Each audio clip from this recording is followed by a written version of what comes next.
It's time for Windows Weekly, episode 163. Today, Paul Thurrott talks about the death of the kin, the rise of Windows 8, and Apple's iPhone woes. Windows Weekly is next.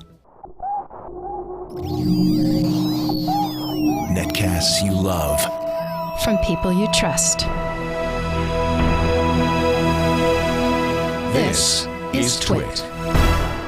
Bandwidth for Windows Weekly is provided by Cachefly at CACHEFLY.com. This is Windows Weekly with Paul Thurrott, episode 163, recorded July 1st, 2010, The Legacy Problem. Windows Weekly is brought to you by Go to Assist Express. If you're in tech support, solve problems fast with a leader in remote support software. Go to Assist Express. For a free 30-day trial, visit gotoassist.com/Windows. And by Astaro, makers of the Astaro Security Gateway. Call 1-877-4-ASTARO to schedule a free trial of the Astaro Security Gateway appliance in your business. And by Audible.com. To download a free audiobook of your choice, go to audible.com/Windows. Time for Windows Weekly, the show that covers all the things you need to know about Microsoft and their amazing, world-dominating strategy. Here he is, ladies and gentlemen, hiding out in Durango, Colorado, in his Western-themed atelier. The editor-in-chief. I think this is where people go when they're on that. Oh yeah, witness protection program. You bet. Just look around you. Yeah, there's a lot of people like that here. If you don't see the guy in the witness protection program, it's you. Paul is the editor-in-chief of the SuperSite for Windows, winsupersite.com. He's also the news editor at Windows IT Pro, the author of Windows 7 Secrets, and he is working right now on Windows Phone Secrets, one of which is that there ain't going to be no kin. You didn't have a kin chapter, did you? By the way, no. In fact, this was one of the debates I had, and I literally was working on the book when you buzzed me, by the way. Oh, that's good. That's a good sign. That's progress. Yeah, it is progress. So I had little tidbits about kin in the book here and there, and now those are going to have to be tossed. But I did not have any dedicated kin section, which in hindsight was a good idea. Yeah, no kidding. So before we get into that, because it's got to be the story of the week. You are not, as anybody watching the video can see, at home. Yeah, at home. In fact, I think you seem to be in somebody else's. There's a lizard. There's a lizard on the lampshade. That's why my immediate guess was that you were in Tucson, but you are not.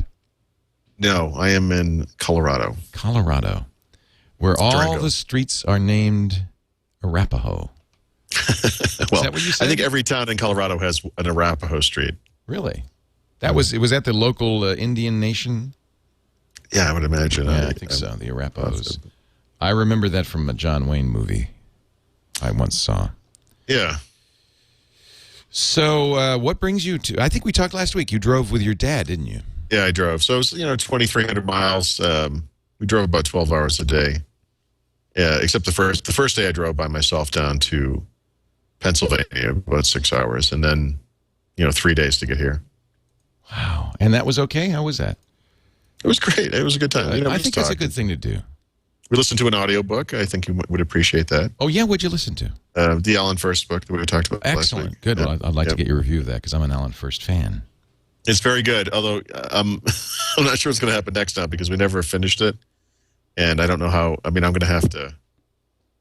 I have it. I own it myself, but I'm going to have to somehow get it to him so he can listen to the rest of it. But yeah, it was good. Oh, and the funny thing is, I actually brought a kin with me.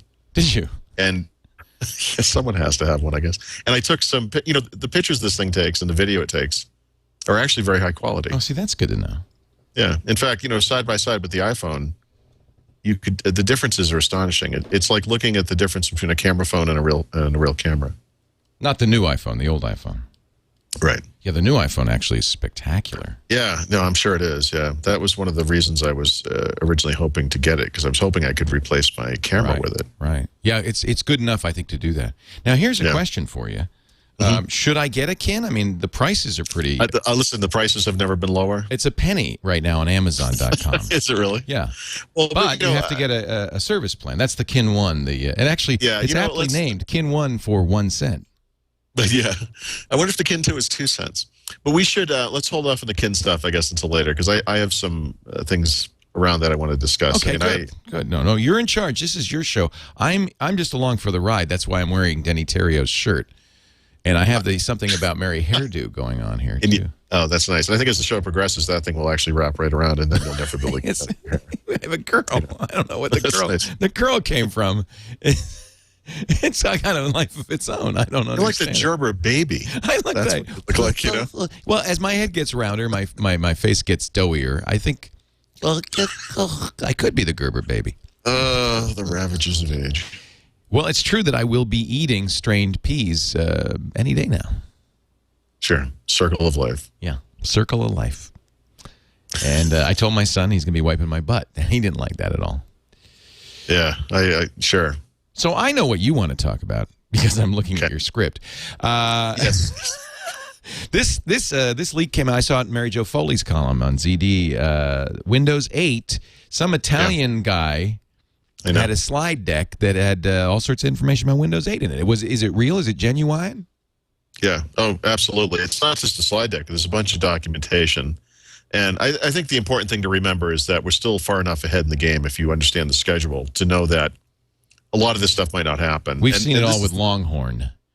Well, except that with Longhorn, they talked about it. This time it was leaked out by mistake. This is exactly the type of thing that Microsoft doesn't want to see happen because, the new mantra over there with Steven Sinofsky is not to promise anything you can't deliver.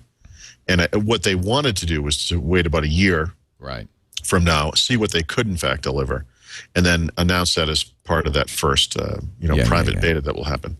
So this is a good year before they were prepared to make any announcement about what's going to happen in Windows 8, and I think that's what makes it really interesting. Windows 8 would be, 2012?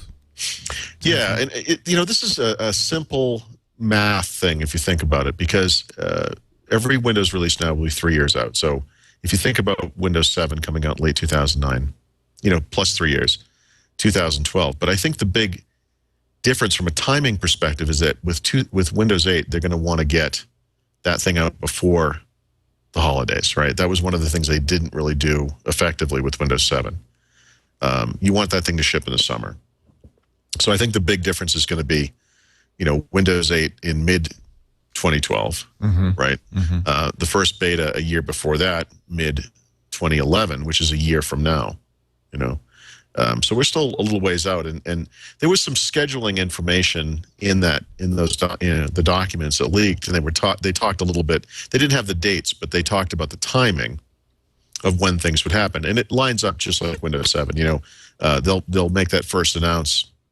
They'll have it will be feature complete by that point, right? Just like Windows 7 was. And then they'll fix bugs and get feedback and all that stuff. So I like some of the features, the one-button reset, which I guess is because Steady State went away, I think, for Windows 7. It's gone, yeah. There's no Windows 7 version. Which is really a shame because I thought Steady State was really great, and this sounds like a push-button Steady State kind of. Yeah, or a factory reset, or however you want to think about it. But I think the cool thing about it isn't, Steady State was designed for certain types of environments, whatever. I mean, this is something that individuals can use. Right. And I think something that people both think they need and in many cases really do need. People ask me questions a lot about this supposed bit rot thing that's in Windows and how Windows slows down over time. And, has Windows Vista at the time, or does Windows 7 now include any technologies to help combat that, which of course they do. But PCs, as you load stuff up, as you add more and more stuff into the startup group of, the applications that run little applets and so forth when the computer boots, they slow down. They boot up more slowly. They shut down more slowly. Right. They go in and out of sleep more slowly. And this reset thing is an awesome idea. Hopefully it will be in Windows 8. I mean, that's, again, the caveat. But the notion that you could literally just say, look, I want to reset the whole thing, and it backs up all of your settings and your data, reinstalls everything, reinstalls Windows. Isn't that what Steady State does? Right, but this is for anybody. I mean, this is just for an individual. Yeah, I think this is a fantastic idea, and I hope they do it. Well, the other thing that this ties into, and in some ways this is almost as interesting or as exciting, is there's an app store supposedly. Yeah, they snuck that one in. It was like kind of a footnote to one of the slides. Yeah, and this is really interesting because it's referred to in some places as App Store, which is of course what what Apple calls the iPhone App Store, right? Just App Store. Right. It's referred to in other places as Windows Store, but whatever it's called, there are a couple of really interesting things going on there. But one of the things is the notion of you have an account. You know, we already have a Windows Live ID today, and you log on to that thing, and you have applications that you've installed and perhaps bought online. And these are registered to your account. And when you do this push button it reinstalls restart your app. it actually reinstalls these things from the App Store, along with all of their settings and customizations and all that stuff. That's really exciting. The other thing that they're looking at with regards to these apps is the notion of a new type of application where it's essentially a web application designed for Windows 8 that will work in a browser in some cases, but will appear as a native app in Windows 8. And I think this ties into something that Microsoft has very subtly been talking about with regards to IE9, the new version of the browser, which is that in this version of Internet Explorer for the first time, you get this notion of people with better hardware in their PCs are actually going to have a better experience with certain kinds of web applications because you'll have that hardware-backed acceleration, right?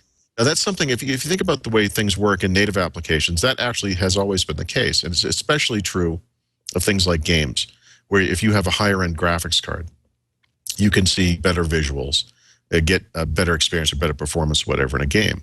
Now, the way the web works today is you might have a slightly different experience between browsers, but there's no real notion of, you know, despite claims by various browser makers that, you know, if you use this browser, this page is going to render 20 times faster. I mean, that doesn't really happen. You know, the real-world performance between browsers, I think, is fairly subtle.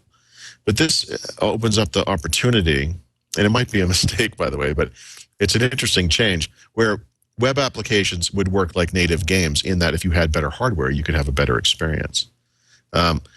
The other aspect of that, and I think this is very important too, is the notion of performance scaling or experience scaling, that these web applications would work in some way on a phone or a small screen device. They might work on an intermediate device like an iPad or some other kind of tablet. They would work on a PC, of course, in a web browser. They would work on Windows 8 as a sort of a pseudo-native application, and that the experience you got between those different types of devices would scale, right, within the application. That it would know what type of device it was running on and perhaps offer a better experience as you moved up the chain, you know. And this is how Microsoft is trying to position Windows 8 as the ultimate, you know, richest experience for these applications. That yes, it might work on a Mac and a web browser, but if you're running it on Windows 8, you know, natively as a sort of I keep calling it a pseudo, but as a native application, you're going to get a better experience. Interesting. Yeah, it's really is interesting, and you know, again, it's almost speculation. I mean, Yeah, it's so early. I mean, remember when Longhorn they announced a new file system, which I noticed WinFS is not in the roadmap anytime. No, it's not. Yeah, yeah. So you know, there's all kinds of stuff. I mean, when you know the way Microsoft operates, a lot of this stuff will be very familiar. You know, right. It's going to back up and restore and reset and. You know, well, they already have that technology because of steady state, so that wouldn't surprise me. Yeah. I'd expect something like that. Yeah, I mean, I'm intrigued by all this stuff, and it's and the App Store makes perfect sense. I mean, goodness, look at the dough Apple's raking in with their App Store. It just makes sense, and a Windows Store makes a lot of sense for. And I didn't even think of this whole automatic reinstall thing, which absolutely be fantastic. I mean, it all ties in together. But this is something we've talked about, I'm sure, on the podcast in the past. You know, and I can't pinpoint when this happened, but it was Longhorn. I mean, I think would be the time to say. When Longhorn was first announced, it was very exciting, and I think there was a lot of impetus among developers to get going on this stuff, as had always been the case with Microsoft platforms in the past. You know, developers were always very quick to jump on board and adopt these new technologies. But as Longhorn was delayed, I think this was like the breaking point where a lot of the Longhorn era technologies, the things that eventually did come out of that, you know, Avalon and WPF and, you know, Windows Communication Foundation, all that stuff, I don't think was adopted as broadly, not just by third parties, but even by Microsoft themselves. We've seen subsequent iterations of the Windows Live Essentials applications that don't really take advantage of any of that new stuff, or Microsoft's own, whatever programs Microsoft makes. Very slow, and I think a lot of that has to do with the prominence of the web as an application platform. Google pointed that out at Google I/O this year, that most of the major new applications that have been created in the past 5 years have all been created on the web, right? Not on Windows or the Mac. That's the primary platform these days. But the other half of that, of course, is the mobile space, the smartphones. And that's where new development is going, right? Mobile devices and on the web. And I think this is Microsoft's attempt to get a piece of that, right? That if they just created a platform, whatever it was, that was very Windows specific and only ran on Windows, that it would, from this point on, perhaps, it would only see limited success, and that they need to, embrace the web. And I think that's what makes, IE9, which, to date, from an end user perspective, is not interesting at all. But it's something we need to keep an eye on, because I think this is the underlying platform, if you will, on which this stuff will run. And when Microsoft comes out every 7 to 8 weeks and says, hey, look how much faster it is, look how much better it is at standards, look at this, I think what's really happening there is they're getting this thing to a state of maturity where it actually is going to matter very, very much, And I think it's interesting. And IE9 will be part of, it is going to be the browser that comes in Windows 8, even though it will ship separately before Windows 8. So, there's a lot going on there. Yeah, I mean, and again, this is just a roadmap. It's not a guarantee, but I do like at least those two things. I think are very significant. Yeah. No, there's some neat stuff in there. So, yeah, we'll see. I mean, I expect, I didn't expect anything like this early. I get a lot of questions about Windows 8, and there's just been nothing to say. And now suddenly there's a lot to say, but, it's equally likely that the next 9 months will be epic silence. Right. Oh, yeah. They didn't want to say this now. I think I completely agree with you. This was a faux pas. Yeah, this was an unfortunate thing, and not what they want, from their perspective. I mean, from my perspective, this was like a gift from heaven, Hey, it gives you something to talk about for the next 2 years. And, if the Aztecs are right, it doesn't really matter anyway. That's right. Yeah. Right. Could just be, we'll never get to 2012. Let's take a break. Microsoft has a response to something we said last week. They agree. Yeah. Go figure. Go figure. Paul was right. But before we say that, let's say this. This show brought to you by our good friends at Citrix, the makers of so many useful tools. I hope you're trying them all. Go to Assist, go to Meeting, go to My PC, the Citrix Enterprise servers, which I know a lot of you use in business. Let me talk a little bit about GoToAssist. We used GoToAssist, started using it during the screensavers days on TV to help people with their computers. Since then, boy, oh boy, I mean, I liked it then. It has gotten better and better, faster, easier to use, and lots of features for the support professional. They call it GoToAssist Express.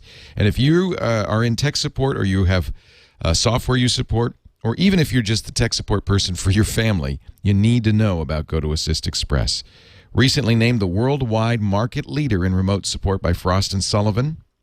It's the #1 remote support solution worldwide because it's easy to use, it's affordable, it's completely secure using, as always, 128-bit SSL encryption. Mac to Windows, Windows to Mac, Mac to Mac, Windows to Windows. It works with GoToAssist. And you don't have to have software pre-installed on your client's machines. You just say to them, I want to start a support session. You could say, here's a link. With my mom, I just sent her to gotoassist.com, gave her an ID, she entered it, and all of a sudden I'm in her computer, fixing her stuff like Ceiling Cat. I could see what software is running, what operating system, what security software, anything running in the background. I can copy files from my computer to hers just by drag and drop. So if I've got a hot fix or an update, a registry fix, that kind of thing, I can just drag it over. It just really is a slick, easy-to-use system. Up to 8 sessions at once. They have unattended, which means you don't have to always have your client there the first time you do. But after that, they can turn it on and you can get in there anytime you want. GoToAssist, brought to you by Citrix. Free customer service 24/7 for you. Turn yourself into a support hero. The go-to a gal or guy who really can get the job done fast with Go to Assist Express. Try it free. I hope I mentioned that at the beginning. Try it free for 30 days. I'm not trying to sell you a pig in a poke here. No sirree. You just get to try it for free by going to gotoassist.com/windows. GOTOassist.com/windows. And try it for 30 days. Then you tell me how you like it. Go to Assist Express from our friends at Citrix. We thank them so much for their support of Windows Weekly. So last week you said this. You said that there's all this attention paid to Apple these days, but let's not forget who's still the king. Well, yeah, okay. I mean, you didn't say it quite like that. I did, though. No, I didn't say it quite like that. But over time I've been making this argument, that it's easy to get caught up and excited about different things, but it's amazing to me how people just write off Microsoft like they don't exist, when in fact they dominate a pretty huge portion of the computing industry and are not even part of the conversation in the eyes of some, digerati types, for whatever reason. I think a lot of us tend to focus on what's new and hot and exciting and all that stuff. And, we kind of forget. And I was very interested to see Microsoft actually just say, look, here are some numbers, and it's basically what we talked about. I mean, it puts some things in perspective. And, they were very passive aggressive, right? They didn't often say, here's what we do and here's what they do. Right. There were a few of those things. I mean, one of them was net income, for example. So, for example, in the past fiscal years for Apple, Google, and Microsoft, Microsoft's net income is almost 3 times as high as Apple's. Wow. And Microsoft's net income was more than Apple and Google's net incomes combined. That's amazing. Yeah. And, it's just one of those things. I mean, the information was there, right? Anyone could have looked this up, but it seems like no one does, And can I defend a little bit the pundits as speaking as one? Yeah. That really, what people are looking at is the trend line, not so much the absolute values right now. Absolutely. But and I didn't see. It's interesting in my own article about this. I didn't point this out, but one of the things that was in this article was net income compared from 2001 to today at Microsoft, and the point there was to say, and again, this is passive aggressive because this was never written explicitly. This was AKA when Steve Ballmer came on board and started running the company. A lot of people have been pointing to Steve Ballmer and saying this guy needs to be pushed out. He's broken the company. And this was like a way of saying, oh, really? Because look at these numbers. Right. And, look, I'm not. It does show that it makes them look a little defensive. Well, wouldn't you be? Yeah. If your net income was over that of Apple and Google combined this year, and you're watching Apple and Google get all the press, wouldn't you be a little defensive? Yes. Microsoft has apparently already lost the cloud computing market, despite the fact that by any measurable metric, they are in fact winning. Right. Right. I mean, it is, and I'm not. I know a lot of people would assume that, as Paul's like the Windows guy or whatever, the Microsoft guy, and I have this need or desire or something for them to win. I couldn't honestly care less in many ways. I mean, I look at this more along the lines of common sense and logic, and I write about things like Apple or Google because they're popular and people use them and they're important. And to me, it doesn't actually matter. But I think the reason that this stuff is interesting is because, I've been kind of saying this in vaguer terms all along. But I've been saying that because this is the truth, I mean, I just don't, it is, we all get caught up in things. I mean, last year when Google announced Google Wave, I thought this was going to be the biggest thing in the world. Oh, we were kind of wrong. Right. I mean, then I used it. It was terrible. Yeah. Yeah. I thought that's the key is to speak the truth. Yeah. Speak the truth when it comes up. Be honest. Yeah. We are human beings. We are excited about mistakes, technology. Yes. Well, not just make mistakes, but we can get caught up in excitement over something because we are enthusiastic about it. Absolutely. There's nothing wrong with that. But it is interesting, and this is something I've sort of recoiled against in recent months. Microsoft gets written off. They're not just competitive. A lot of these areas where they're written off, they're actually doing very, very well. Now, there are cases where they're not doing very, very well. smartphones. They have no cohesive answer to the iPad, for example, right now, which I think a lot of people are pointing to as to their detriment. And this kin thing has to be a little bit of a blow. A little bit, but again, we're going to get to that. I don't think that's as horrible as it sounds, Okay. but we'll see. So, Microsoft's response to the iPad thing, and again, done very passive aggressively. You have to really read between the lines of what they're saying, because they present numbers. And one of the things they talked about was, and this is the absolute truth. When the netbook market first started 4 years ago, Windows was some tiny percentage, and it was all Linux. And everyone was talking, oh, this is it. We knew that the day of Linux was going to come on the desktop. This is the year, And every January, I would look for these stories. 2005 is going to be the year of desktop Linux. Oh, 2006 is going to be the year, If you look at netbooks today, Linux is a non-event. No. Yeah. And I keep hoping. There. So, I do. I'm a Linux fanboy. I admit it. But you know where Linux is taking off?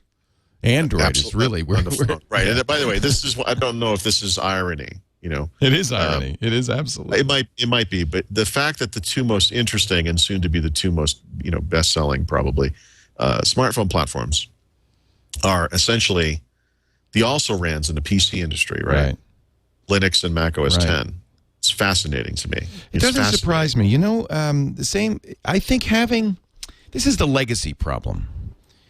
Sure. This is a good blog post. I'll give it to you.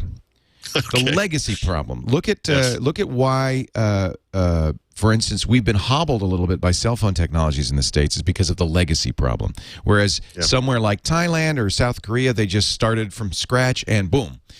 Germany had a huge industrial advantage after World War II because they had nothing and they started from scratch, whereas the older industrialized states were saddled with legacy.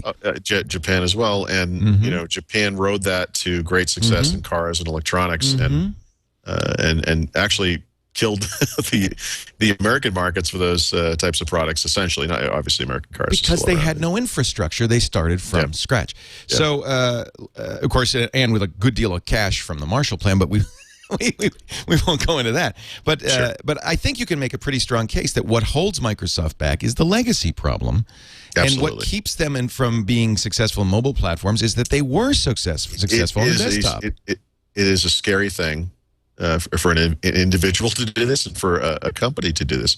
When you're making money doing something and someone says, you don't understand, this isn't the future, you need to stop doing this. Precisely. It's impossible. It's impossible.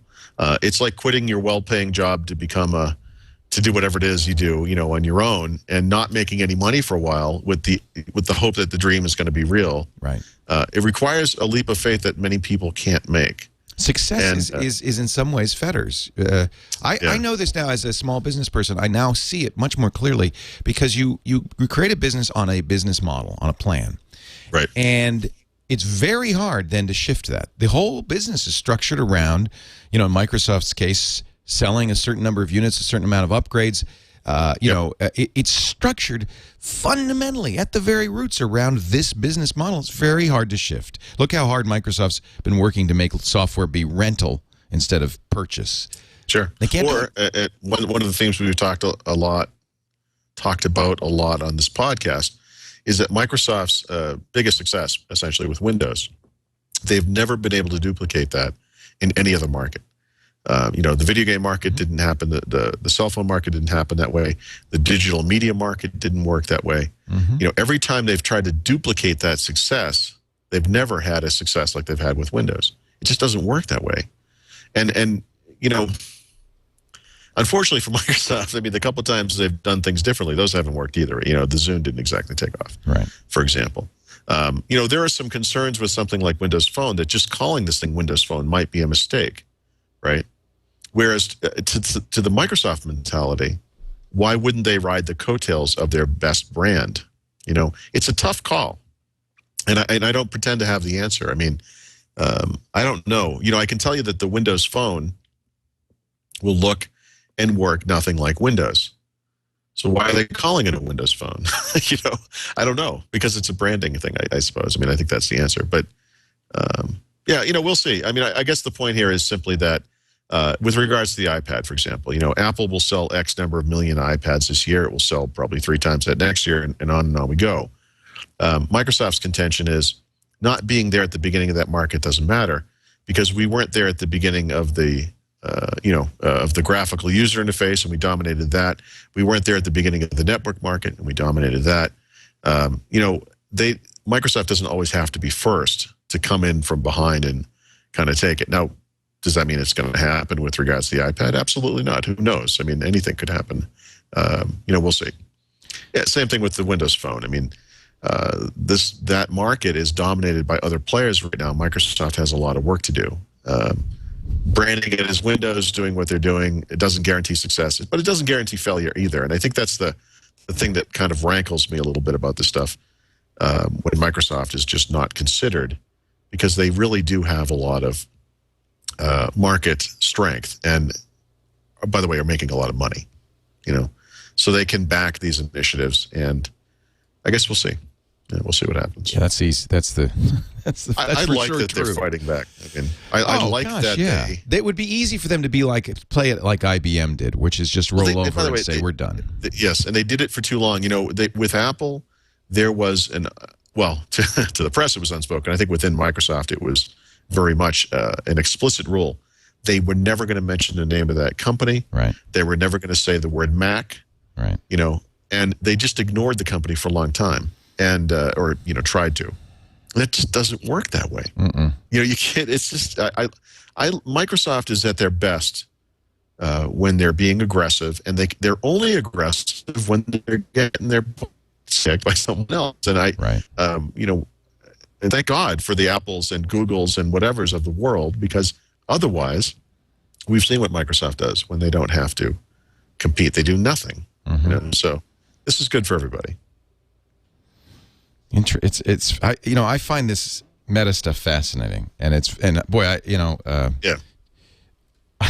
easy to play Monday morning quarterback, or right. And but my point here is simply, and this because we just talked about it. Right. Last week. I have been bringing this stuff up for a long time. I'm just glad to see them finally doing it. I mean, I used to say to Microsoft when Vista came out, you need to be more aggressive in countering Apple. They're lying about you, and people are hearing it and they're believing it. And you know what? Over time, it's not going to matter what the truth is. The perception is out there. You got to do something. Yeah. And they used to say to me, "Well, what would you have us do?" And I said, "Look, I don't have answers. That's not my job. I have criticisms. I'm a reviewer. I can tell you what you're doing wrong. I don't pretend to have you. And it's the occupational hazard of the pundit. And in some ways, I like it that I finally got enough cojones, because for so many years I sat and watched. I watched the tech boom and then the tech bust, and by the sidelines. And of course, I risked nothing and lost nothing, but gained nothing. and for the first time, I got a little skin in the game, starting TWiT, and it gives me I'll tell you what, it gives me a lot more sympathy and understanding for the difficulties that any company faces in this very fast changing space. Right. It's tough. And now we get to Kin. Talk about right. Speaking of things that didn't work out as anticipated. Whoa, talk about whiplash. Okay, Kin, 6 weeks old, and not even really. Not even. So here's the thing. What happened? You kind of predicted this. You couldn't figure out what the market was. Right. You will recall when they first announced Kin in April, they didn't announce pricing. And I said to them, I don't understand. What do you mean? Why don't we know what how could you announce this and not have the prices? And the reason was that they were selling it through Verizon as their exclusive carrier. And Verizon wanted to make this announcement separately. I don't know if they were trying to gauge the reaction or whatever it was. But in my preview of Kin, I wrote that for this, and I think I said this on the podcast at the time, for this thing to be successful, because of the kind of phone it is. In other words, it's okay that the Kin is not a true smartphone. And by true smartphone, I basically mean it doesn't have an app store. I mean, I think there are a number of criteria, and I think that these things are always changing because capabilities improve. But to be a smartphone in today's market, you need many things. But one of those things is an app store, and the Kin doesn't have one.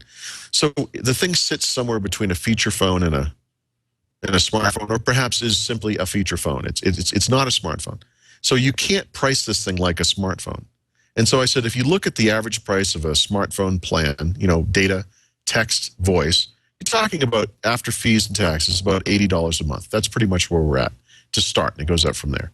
I said the kin has to cost half of that, because if you don't have any access to apps, you can browse the web on the little dicky screen the thing has or whatever, but that's not the same, right? Yes, you can get email. You can do that stuff on a feature phone, right? It can't cost as much as a smartphone. The other thing, and this is what we talked about on the podcast, and I couldn't believe I asked for clarification on this, and this was literally what I was told. The target market for this device was teenagers and what I call tweeners, people who are a little bit older than teenagers, but they're still living at home and are financially reliant on their parents. They would want this phone, but couldn't afford it because they don't have jobs or have very little money. So their parents would buy it for them and pay for it. So the target market was an audience that had no money, right? Which to me was ludicrous.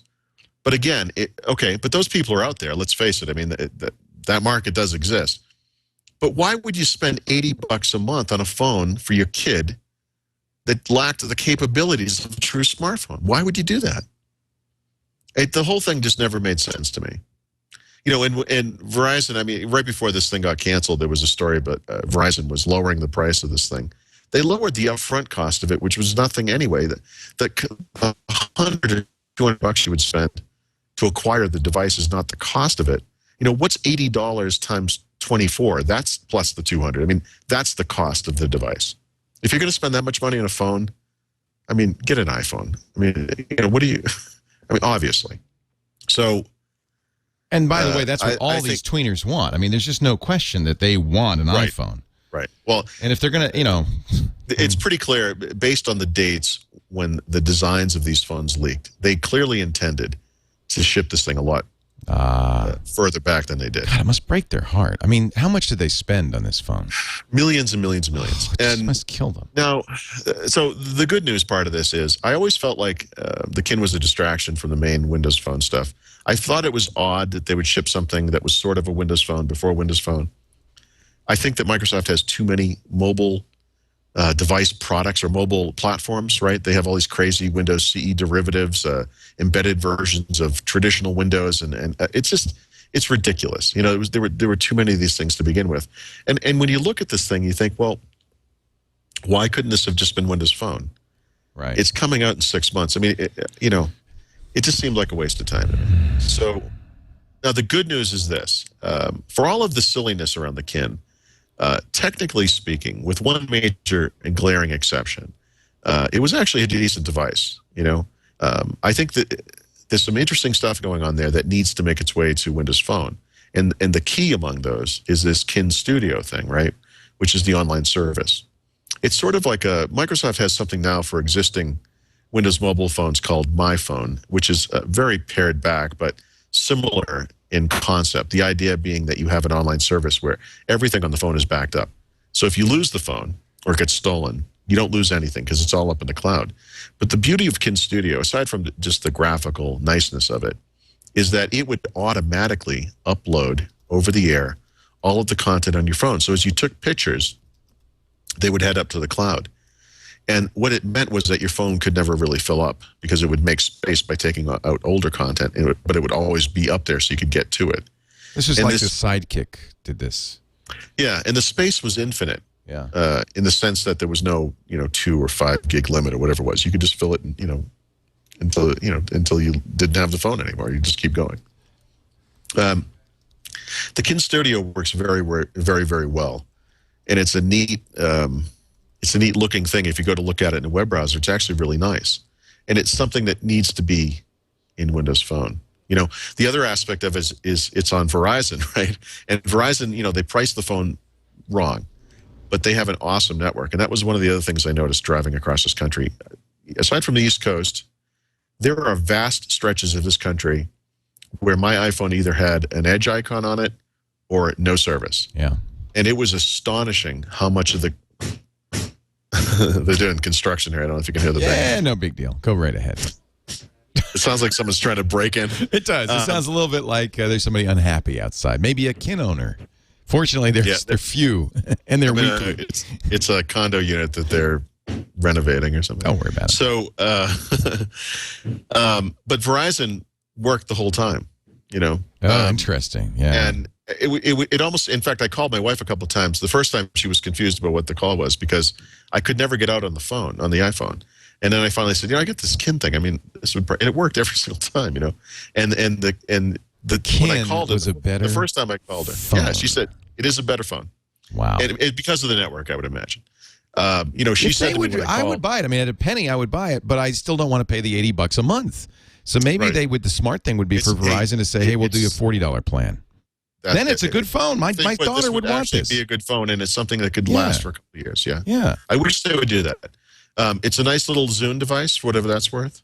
It takes great pictures and very high quality video. I don't have the Kin 2, but that one actually also is even better, apparently higher resolution, more megapixels, and HD quality video. But I have to say, the quality of the pictures and video I took on this trip were very, very high. So, it's good. Anyway, as long as the good stuff from Kin goes forward and the dumb stuff it won't, and we know the dumb stuff won't because it's, it was very Kin specific. I think it's okay. I remember being very confused at this announcement, going to the event and wondering, just not quite understanding why they were doing this. And I think you can fall into a trap where something sounds like a good idea. They have research that they've done, and look, this market exists, and we can make money by selling this thing to these people. And you say, oh, well, okay, it sounds like it's possible, but it just never made sense to me.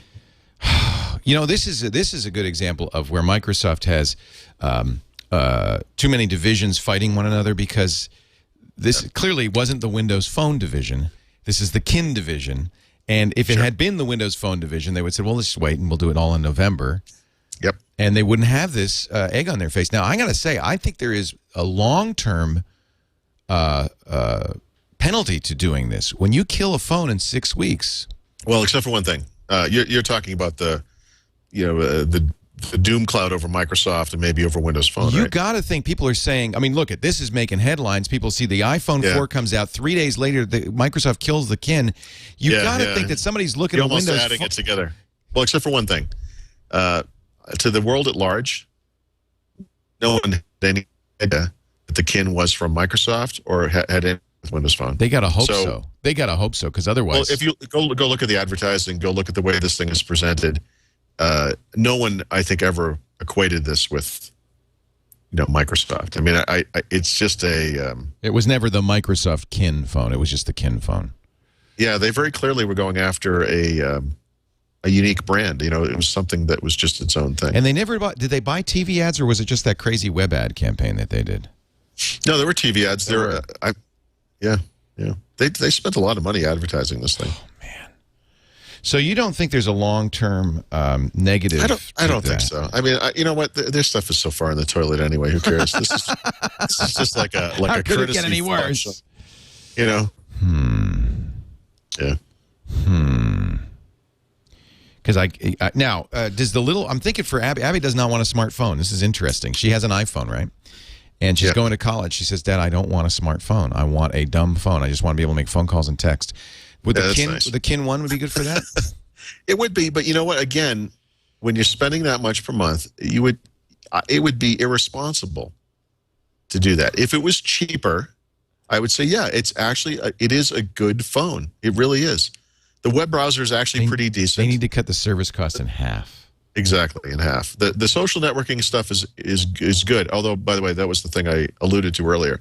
The glaring functional defect in this phone is that it makes it very easy to share things, over Facebook or Windows Live or whatever. But it's not instantaneous. I would upload photos and videos to, Facebook or wherever, using this very cool little, you just drag it into a little hole, like a little Kin spot thing. A little hole.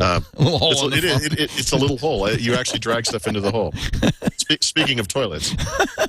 And it makes is there a little spiral as it goes down? Yeah, it really does. It spins. And oh, no. The thing is, well, no, it's pretty neat, but it's not instantaneous. So on my iPhone, I would take a photo, and then I would go to the Facebook app, and I would upload the photo, and I make a little caption.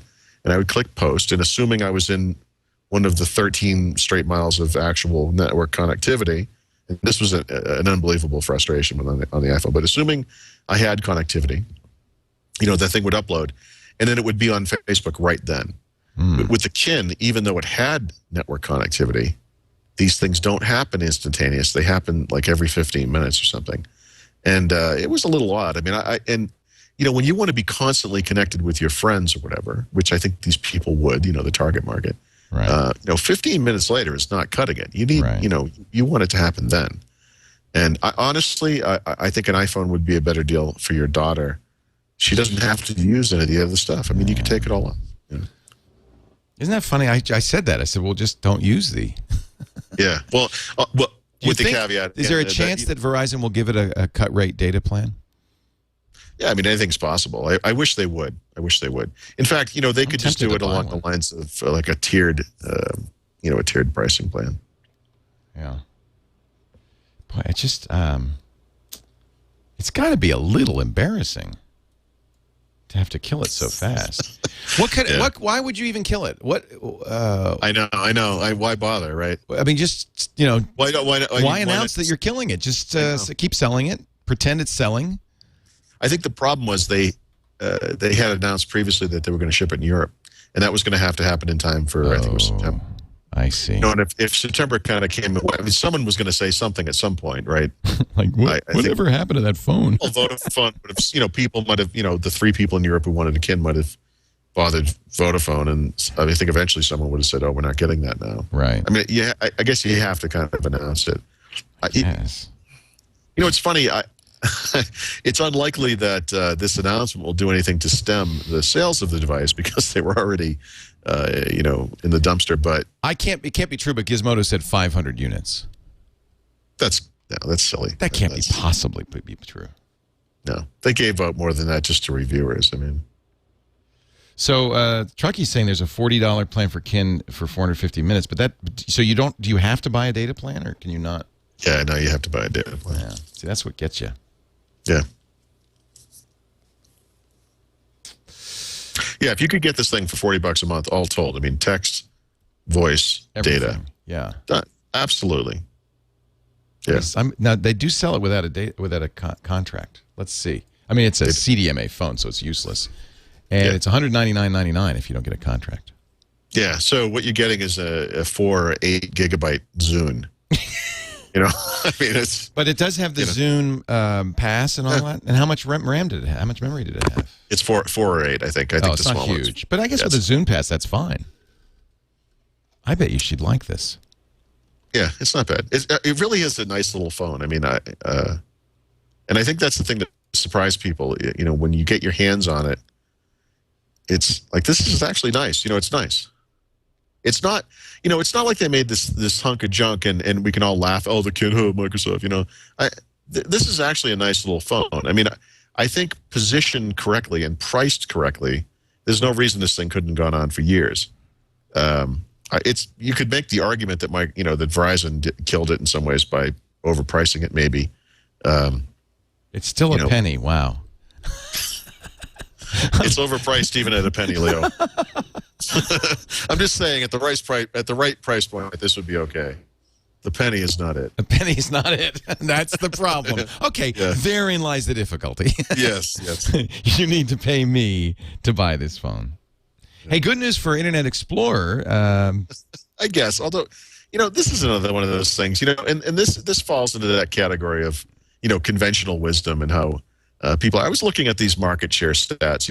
It was a big deal for some reason when IE went below 60%. But actually, for all of this so-called linear slide that IE has been suffering from a usage share perspective, this entire year, their usage share has been within 1.7 percentage points of where they started from. I mean, it hasn't really gone down that much. And in fact, if you look at it over the course of this year, it's actually been flat, statistically speaking, since March. I mean, it's not as horrible as people are making it sound. And the one thing that everyone conveniently forgets is that the most frequently used browser on Earth is the latest version of IE and has been basically since it came out. And it's dramatically higher than the other browsers. I mean, and it's like, yeah, okay, I get it. IE is sliding off into irrelevance here, supposedly, but it's not quite like that.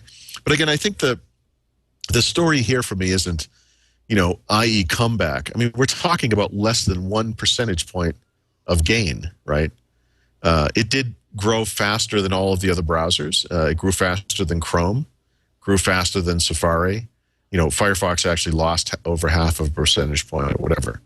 To me, again, I just like with the Microsoft fights back with the numbers story, is this conventional wisdom thing, that people have been writing off this browser, and they're in first place. I mean, they've always been in first place. So yes, they've gone from 62% of the market to 60 point something percent of the market this year over 6 months, but there is no other browser jumping up to take their place. Firefox flatlined and now is falling. Chrome is growing quickly, but as you know from the Mac, growing quickly doesn't equate to massive, share gains, when you're starting off from a very small place. They're still well under 10%.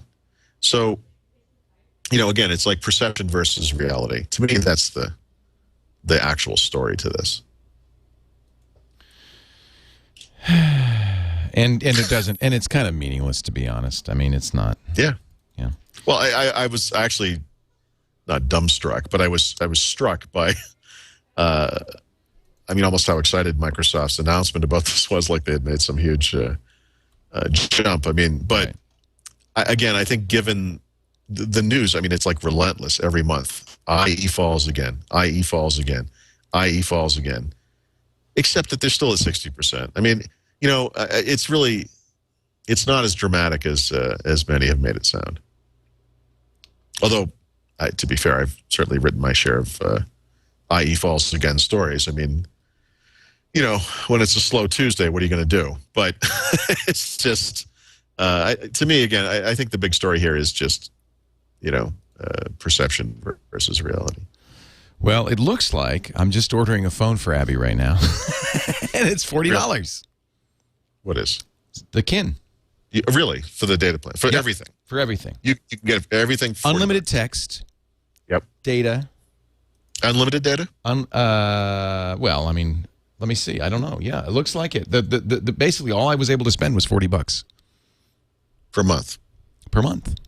Okay, then that's now I'm liking it. I'm getting this for Abby. This is great. Unlimited calling, unlimited texting. Yeah. That's all she really wanted. You said it's a pretty good camera, right? It's a great camera. For what it is. I mean, you'd be shocked. I can show you these side-by-side pictures I've taken. I mean, when you look at the pictures I took, the iPhone one, again, it's an older iPhone, but, washed out, blurry, and then the Kin one is bright, crisp, clear. I mean, it's a big difference, yeah. It is. She's in the right age group, and I think she will like it. Well, very interesting. I'm going to surprise her with it. Look, dear.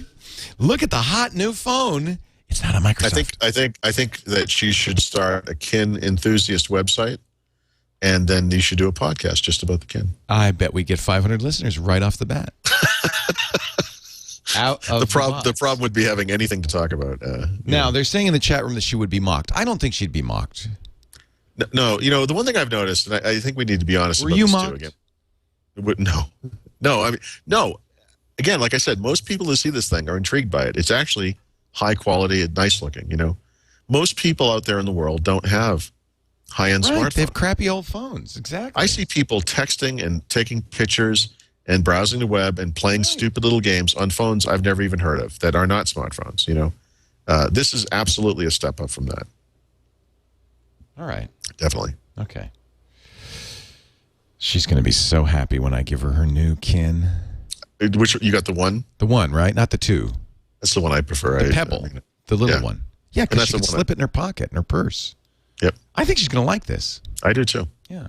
It's actually exactly what she was asking for. And it's interesting that she's an 18-year-old want something a little more regressive. She says, I don't want all the stuff that's on the iPhone. It's too complicated. It's too fragile. Well, good for her. I mean, we have to be very careful, you and I and others like us, because we live in this kind of a bubble, I saw when the Kin first came out, somebody somewhere wrote a story, guaranteed, where it said, the browser in the Kin is based on IE whatever version on Windows, and thus Microsoft is out to lunch because they're so far behind. And what? I mean, people don't really think about stuff like that, and it's not actually relevant. What's relevant is, does this thing work on the sites that I want to visit or whatever, And when you use a phone that's that a full-featured website is not necessarily going to scale very well to that device unless they've written a mobile version of the site anyway. I mean, I think people understand the limitation of the screen and so forth. Right. I don't know. I think it's a nice little device. I want one. It's so Leo.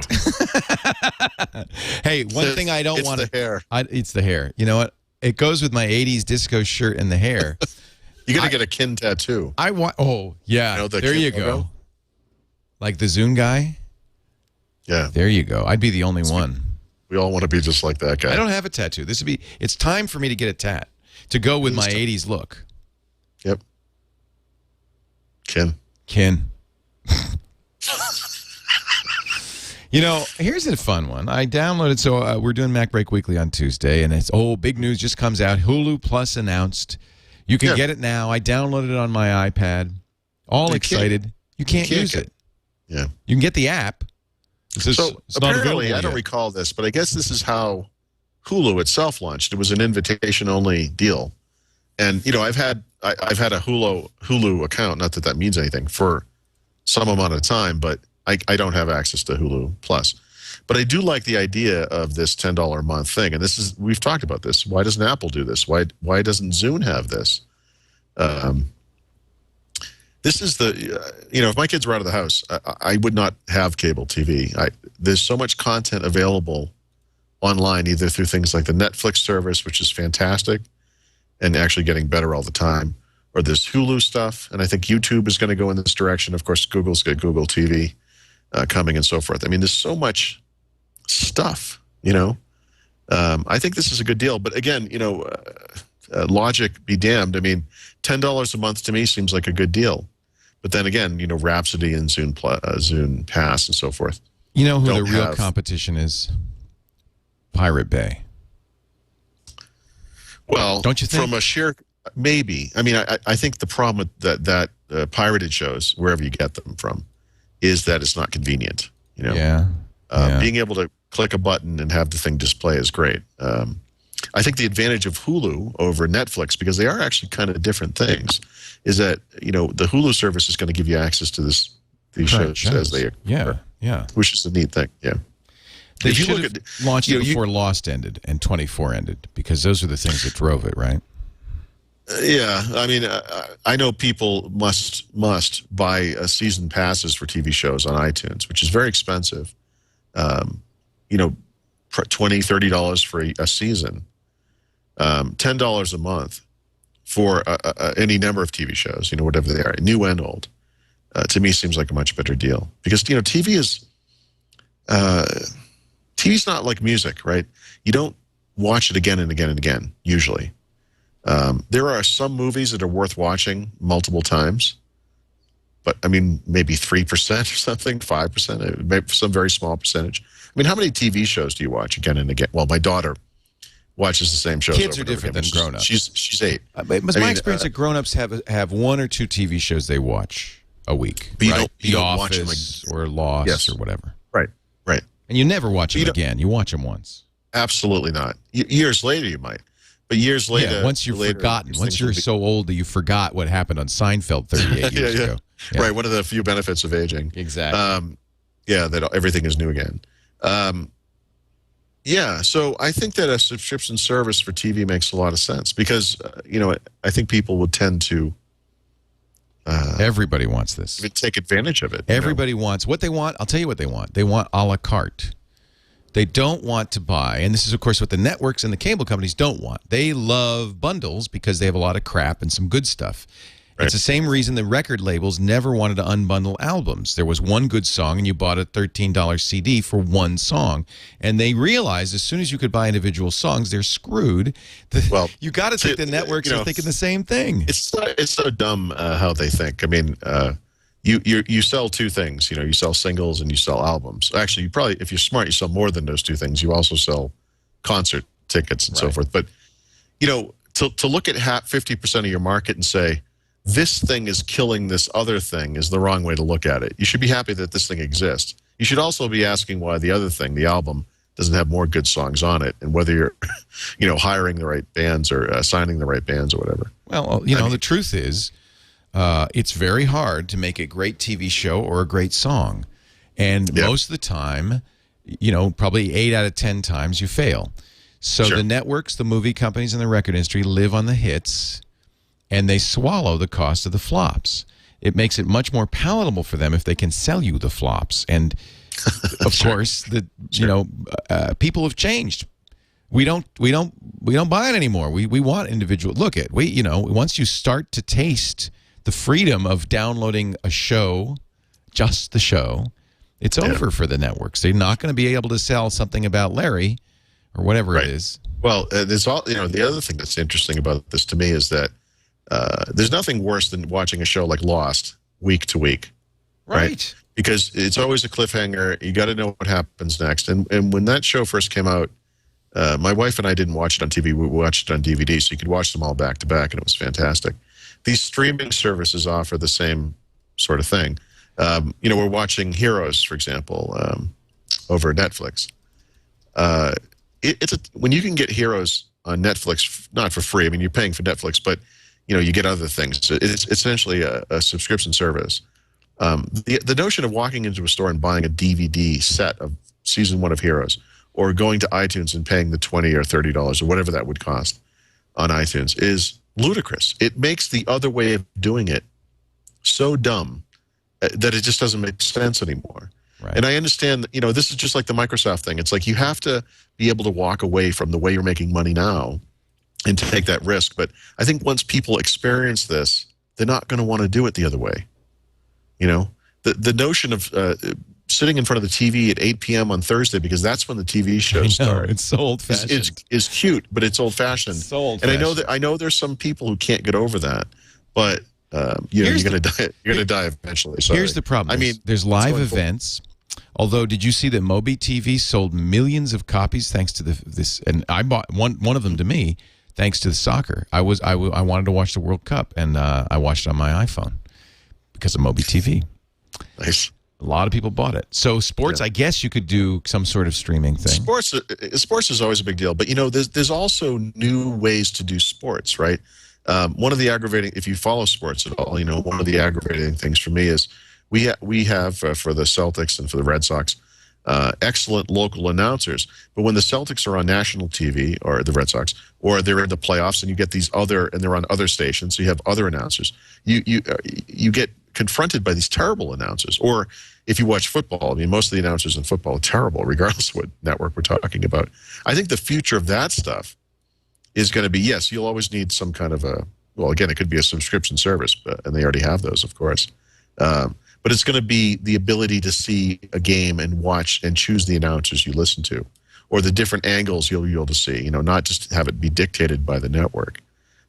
It's very cool on the iPhone and on the iPad. You have a Major League Baseball application, and it's evolved over the past couple of years, which has been really neat to watch. But one of the things you can do is choose which announcers you listen to as you're watching a game or listening to a game, and that's awesome. It's just awesome. So if you're I'm from Boston, but if I were to move to Colorado or something, and I miss the Red Sox, I'd be able to use that to listen to, or watch them, and with the voices of the guys that I know and care about back in Boston, So I think all of this stuff can evolve. Yeah, I think what's happened pretty clearly is that consumers have been empowered. This is kind of something the Clue Train said 10 years ago would happen. As soon as, information starts to flow freely and consumers get a taste of freedom, it's kind of tough to enforce these bad models on consumers. I've said for a long time in speeches, people just, it's simple. You want to know what people want with media? They want what they want, where they want it, when they want it, and they don't want any restrictions. They just, give it. There's a dark side of this. I don't want to get too off into this. Who's going to pay for it? No, I mean, it's more along the lines of limiting your exposure to things that you either don't care about or don't agree with or whatever. Oh, I see. Yes. One of the problems with the internet and the availability of information is that maybe you're some kind of a fundamentalist, whatever, far, I don't want to say far right or left or whatever you are, just a very severe kind of personality. I mean, you could only watch those shows and those newscasts and read those websites that you agree with. Right. And you never are confronted by this other stuff that's out there, and thus will never change your mind about anything, because everything you read online or everything you consume in any way just verifies your pre-held convictions. There's a danger to this kind of it's almost like silos of beliefs and so forth. Although I'm not convinced that didn't happen anyway. I mean, what are you saying? Serendipity was you might tune by accident. You might see something that you disagree with. Right. Well, I mean, the more experience you have, however it is, if it's whether like traveling or being out in the world or that's true. Whatever it is, reading things you don't agree with, whatever. Let's face it. If you're watching a lot of TV.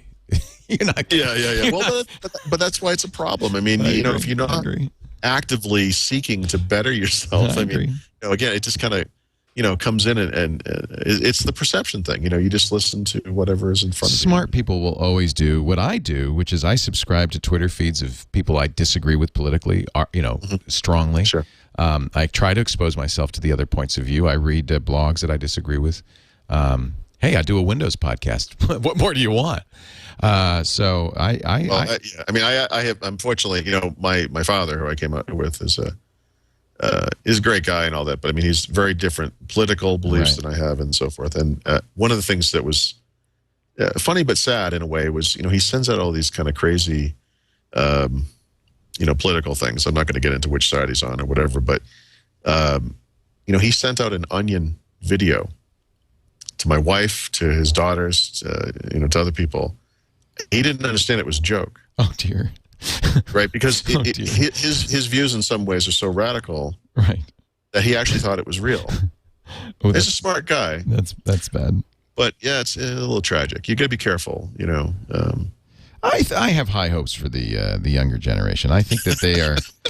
I don't know if I have many hopes for our generation. Yeah, we're lost. It's too late for us. But I think the younger generation is in this new world where information flows all around. And, you can lock yourself in a corner and only see stuff you agree with. I don't. Yeah. I think I think in some ways there's more serendipity. What you're talking about is serendipity. And I think there's in some ways more serendipity now than there was before. But I agree. That's something to be aware of. It's absolutely one of the problems. And the other problem is... It's like saying TV is a vast wasteland. It is. But you know what? There's some good stuff there, too. Right. So you can't damn the whole thing. Just, I mean, you have to be smart about it. Right. And the bigger issue maybe is how you pay for this and what business models emerge. But I'm confident. I was at an event with Kevin Kelly this past weekend, and he said something I think that was absolutely right on, which is money will flow where attention flows.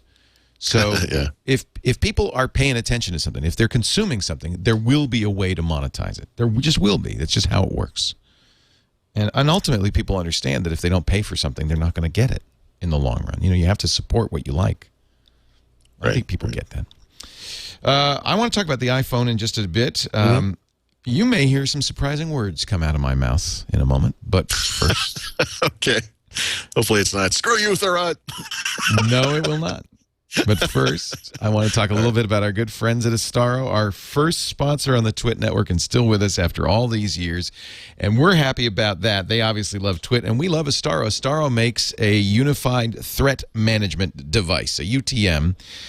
It's a security unit for your small business, or big business too, for that matter, used by businesses all over. When I see them at RSA, there is so much respect among the security community for Astaro because they do it right. They put the best of breed in both commercial and non-commercial security software in one easy-to-use, easy-to-set-up box that protects your whole enterprise. It not only gives you, of course, intrusion protection, a stateful packet inspection firewall with industrial strength firewall that gives you content filtering, control of what your users are doing, everything from instant messaging, peer-to-peer, but it protects them as well with 3 different antiviruses, 2 for email, 1 for the web, so all the vectors are protected. Automatic, free updates with the Astaro Up-to-Date. I mean, I could just go on and on. This thing is incredible, and adds some features for convenience that aren't, strictly speaking, just for security. For instance, you have automatic encryption, decryption, and signing of email. Your users don't even have to know it's happening, using standards like SMIME and OpenPGP. Automatically encrypt and/or sign emails through a central mail encryption server in the gateway before sending and receiving them. Inbound mail can automatically be decrypted. Plus, they use the traditional high-quality VPN technologies, IPsec, L2TP over IPsec, PPTP tunneling. But all of them can use SSL as well, making it very easy for you to set up a VPN. They have something they call active-active clustering that lets you scale up to 10 Astaro security gateways. So as you grow, so does your protection. This is just a great product. And if you're in the market, I want you to test it out for free. You can get a demo unit brought right to your business by calling them. 877, the number 4, ASTARO. 877-4-ASTARO. I do want to mention to non-commercial home users that you can get the same kind of security. You can put it on your own beige box if you want. There's a very good VMware appliance that you can run on any PC. There's also, you can download it from astaro.com as well. So there's a way for you to try it, and that includes all the features of the full big boy commercial Astaro security gateway. Try an ASG in your business. 877, the number 4, Astaro. Great to have them on board. Great to have them on Windows Weekly. I think that's fantastic. Astaro, ASTARO.com. So you didn't get an iPhone. You are an iPhone user. You didn't get an iPhone because you didn't want to get in line. You didn't like it. What was the deal? No, I want to be very clear about this because I think the iPhone is great, and this was something that oh no, I understand, but I mean, it's a platform that I think it was so exciting when it first came out and so ahead of the game in so many ways. I think a lot of people overlooked a lot of the issues in the beginning. Now, Apple's done a good job of improving it over time. So I would say right now, for most people, I mean, the iPhone is the phone to have, when it comes to a smartphone. But obviously the iPhone, the reason I didn't get it is because, Windows Phone is coming, and I'm going to be a Windows Phone guy, and spending the amount of money I'd have to spend to upgrade now for something, it just doesn't make sense. So, I'll be using Windows Phone going forward, and not the Kin apparently, but some other Windows Phone. So, which wasn't a Windows Phone. It was a good decision. So yes, too bad. So yeah. No, I mean, there's stuff about the iPhone 4 I'm still very excited about and would like to try, and I like the notion of having a phone that could be the camera and could actually be the camera, and geotags your photos and all that stuff. And I'd love to have a high quality phone that did all that stuff. By the way, the Kin does do that as well. Oh, it does? Geotag. So it has GPS? Oh, I'm just going to love this. But, the iPhone 4 has obviously had some issues. They've sold an unbelievable amount of them, of course. I have one. I'm sitting right here in front of one. Yeah. Did you finally get it activated, by the way? Yeah, it took me a long time. I think that was just because they were very busy. And also I had done a funny thing in buying it. But yeah, I called them, and AT&T they answered on the first ring. They were very helpful. Even on, and this was on day one. I've always found AT&T to be very helpful. I was surprised. Actually. Yeah, no, they were very nice. No, their customer service is great. But I got to tell you, this antenna issue is real. It's real, yeah. And it's going to bite Apple in the ass. Here's the thing. Apple has always relied on doing things a certain way. And as it happened with Microsoft, with the antitrust stuff, when you and in this case I'm talking behavior, but you can behave in a certain way when you're a small company, and when you become a huge dominant company, that stuff isn't really cute anymore. The secretive stuff that Apple does has always been kind of the key to its success in many ways. They rely on this event marketing. But one of the problems when you don't telegraph what's coming is that you don't necessarily test things effectively. And I've always said with Apple, and this goes to Mac OS X and the software that they make, and also the devices, that you almost feel like that first version that comes out, that's when the beta test starts, and that inevitably you're going to have some software update that will address the things that only come out when a huge number of people actually start using your product in the real world. And I think that, the issue for Apple is that in the past, the majority of their customers were these Apple guys, the Mac guys, the guys who just really love the company and advocate for the company and its products. They've always been really quiet about problems, acting as if they didn't exist. And then when the new one comes out with all the new features, it's like, oh yeah, we should have had this all along, Apple is not that company anymore. Their products now, by and large, hit a mass market. And a lot of those people aren't Apple guys, they're just customers. And for them, they don't understand and don't accept this kind of thing. And I think it's going to require some reworking on Apple's part about the way they do things, They're really stonewalling this. I mean, Jobs, I don't know if you saw the latest exchange in the Boy Genius report. And we should say, by the way, that there's no way of really validating that it's Steve Jobs. Yeah, well, you can. I don't know. What did he say? I'm sorry. Oh, my God. I mean, let me see if I can find it so I can quote it accurately. Well, I mean, I love his first, stunning. It's like when you go to the doctor and you say, it hurts when I do this. And he says, well, don't do that. That was his first response.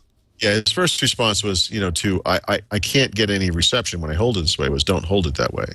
And, oof, I mean. And I have to say, I had this problem, and it drops to zero, drops to zero, drops to zero, almost any way I hold it, and I lose calls. I brought it into the AT&T store, and I said, I'm going to have to buy a case. I didn't want to. It's pretty. It's so beautiful. I didn't want to put it in a case. And the guy, even at the AT&T store, said, well, have you dropped calls? I said, well, I don't make many calls with it, so I don't know if it's dropping calls, but I can see it going to zero every time I hold it. I presume that's going to affect my reception. Yeah. Well, no, there have been tests done where the thing literally loses network connectivity. So you try to browse the web or whatever, and it just doesn't work. So this is it's not just an icon, This is the exchange with a guy that Boy Genius Report is calling Tom. Mm-hmm. And he sent an email to an Apple engineer saying, when we spoke, you would not tell me that there is a fix for the phone, but I see that Apple has an internal troubleshooting procedure with no mention of a fix. We'd heard that maybe Monday there'd be a fix. Right. And this guy says, I've lost all respect for Apple. I want to go back to Verizon and a nice Android phone. People are mocking me. This is the first time after 20 years of buying Macs. I'm ashamed to be a Mac fan. This is sickening. Steve Jobs replies. Yeah. Steve Jobs replies and says, no, you're getting all worked up over a few days of rumors. Calm down. Then the reader sends a mail back to Steve. Now, I have no idea if this is real. Saying, I'm really insulted. Calm down. Rumors? What arrogance. This will be marked as the beginning of the end for Apple. Seriously, do the right thing.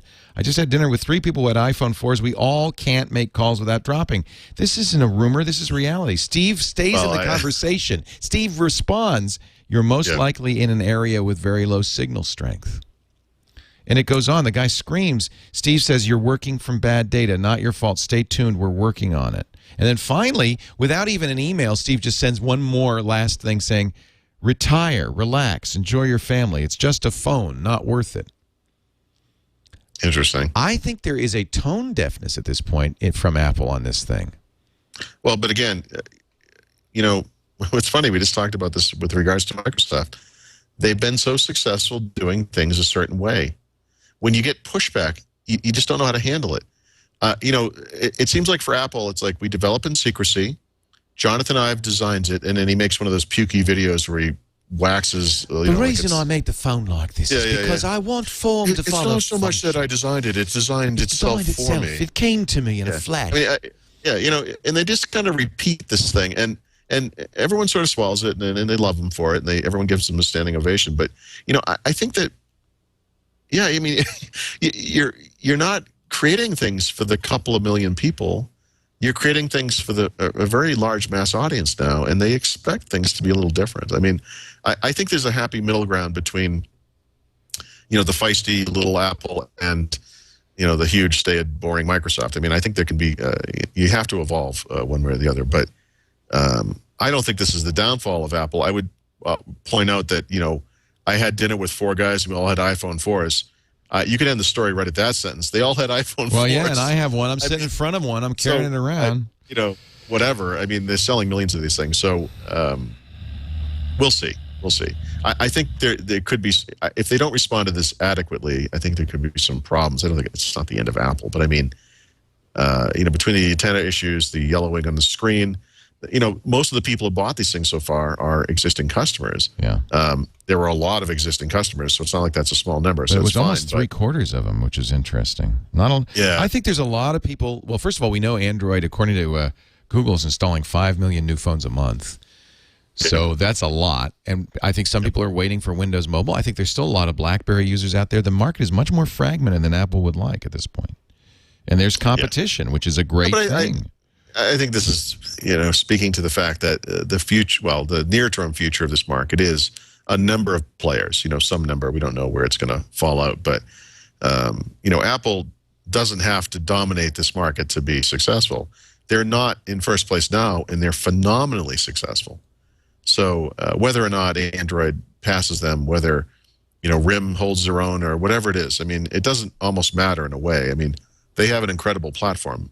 This is a very specific hardware issue. I mean, did fix it when I put it in a case, which is so. I mean, it's not like the end of the world. But that tells you how basic the testing for this should have been. They should have got to be kidding me. And they should have fixed it. And they did know. That's why that's why for the first time ever they have a bumper case which does one and only one thing. On the day it was available. Yeah, it protects the antenna. Never had anything. Yeah, that's true. So they knew. They knew. Okay. I think they're underestimating the reaction of the market to this. And I think you're going to see in the next week. In the past, they've never had to do this. I'm like the guy, I review this Apple product. I'm like, hello, it doesn't do this, it doesn't do this. And people are like, why are you such a jerk? Yeah, why do you hate Apple? You're a hater. Why do you hate Apple so much? Yeah. And it's like, what are you talking about? I'm just pointing out things that it actually doesn't do. Do you have something to refute that with, or are you just, upset that I'm criticizing the company? I think that Apple has existed in this bubble for so long. They just don't. They've never had to respond to actual criticism. They have their high-profile reviewers, none of whom mentioned any reception problems. Isn't that interesting? It's not that interesting. It's to me, it's surprising. It's not a surprise at all. I mean, in my defense, the minute we got the phone, we tried it. We demonstrated on video. It was very clear that it was happening, and we did it 3 or 4 times. The minute you got it, it was very clear. Yeah. You know what? Screw those other guys. Yeah. Because all they really are just mouthpieces for Apple. And that's exactly I think it's pretty obvious. You're telling me that the second you got this, it was obvious. Yeah. Okay. And I've used it now because the way I review a phone is to use it exclusively. I've used it exclusively for a week or whatever it is, 5 days, and I finally broke down. I had to get a case for the darn thing because now the case solves it. So it's not the end of the world, but I do think Apple in the next week is going to have to. This thing, Leo, this thing could have been a millimeter more thick, and it would have fixed the problem. And they don't do it because they just love things to be as small and as thin and as light and as whatever as possible because they're all about those superlatives. And it's like they're willing to sacrifice network bandwidth to make it prettier. It's something to be celebrated to a certain point, But I mean, my God, what if you were one of those guys, like just a regular human being, and you have avoided spending all this money on a smartphone, but the hype and the hype and the hype, and you're like, oh, I got to do this, and you get up at 5 o'clock in the morning and you wait in line like a little tool, and you get your iPhone, and you spend all that money on it, and you telling me it doesn't make phone calls? What are you kidding me? Yeah. What do you say to someone like that? Anyway, all this said, I think they're going to fix it. And it's, in many ways, it's a great phone. Apple has a history of, I love the camera. It's the best camera I've ever used in a phone. It's dramatic. It's a great platform. Whatever the hardware, but that iOS platform they have is fantastic. There's a lot of good stuff going on there. I don't mean this to turn into a... No. We're not bashing it, but I do think it's surprising how poorly I think Apple has handled this. And I think they're going to have to deal with it. And it's, look, every company makes mistakes. And to me, it's a measure of the company, how they handle that, how they make it good, how they respond to consumers. And denial, which is what Apple's doing right now, is not the way to handle it. Absolutely, yeah. When Google had this problem with Buzz or with the Google data capture, in the case of the data capture, they came forward with it. Before anybody else found it, they said, "Oh, we blew it." And in the case of Buzz, they reacted very quickly to a very legitimate. And you have to think complaints. they've learned their lesson, right? I mean, it's unlikely that Google will ever try to release something like Buzz the way they did Buzz. Well, there's right? rumors now they're going to do a Facebook clone, which would be very interesting. Oh, but they wouldn't. In other words, you don't wake up one day and it's part of Gmail. Yeah, they learned. I would hope. Yeah, I think they learned their lesson. Yeah, let's hope. And Apple, Apple, it's the first time they've had to learn this lesson, to be honest. Well, it's the first time it's been this high profile. The truth is they've had a problem like this with other products. It's just that in the past, it wasn't the same audience. I think that's the point here is that, when you're phoning it in, so to speak, to your home audience, you don't have to worry about this stuff. But when it's just people, my sister bought an iPhone. She's, she doesn't buy technology. I mean, she wouldn't. She has a 3GS. I mean, actually, she bought it right before the iPhone 4 came out, and I actually kind of mocked her for that at the time. But maybe that was a good decision for her. I mean, because I don't know how she would handle this. It'd be very frustrating. Well, you get a case, I guess. Apple should just give those bumpers away, is what they should do.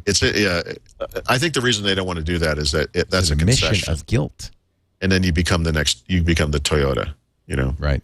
Yeah, there's another example of a company that really mishandled it. And it hurts the company in the long run. Best thing to do, every crisis PR firm will tell you, and their firms that specialize in this, from the Exxon Valdez onward, is you make a clean breast of it as quickly as you can. You make it good, and you move on. Honesty works wonders. It's amazing.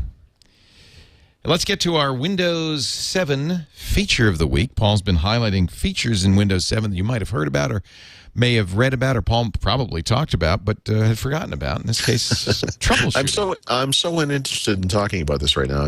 I'm all worked up about Apple. But no, let's get back to Windows. You picked your beat, now lie in it. Yeah, well.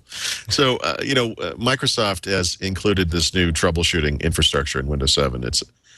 It's interesting to me, and it was one of those things I was a little nervous about with regards to, how is this going to work in the future? Although, actually, there's some stuff in the Windows 8 documentation about this, and also about some of the hardware stuff we talked about a few weeks ago, like device stage, where they're looking at enhancing that stuff going forward. So it seems like this has some life left in it.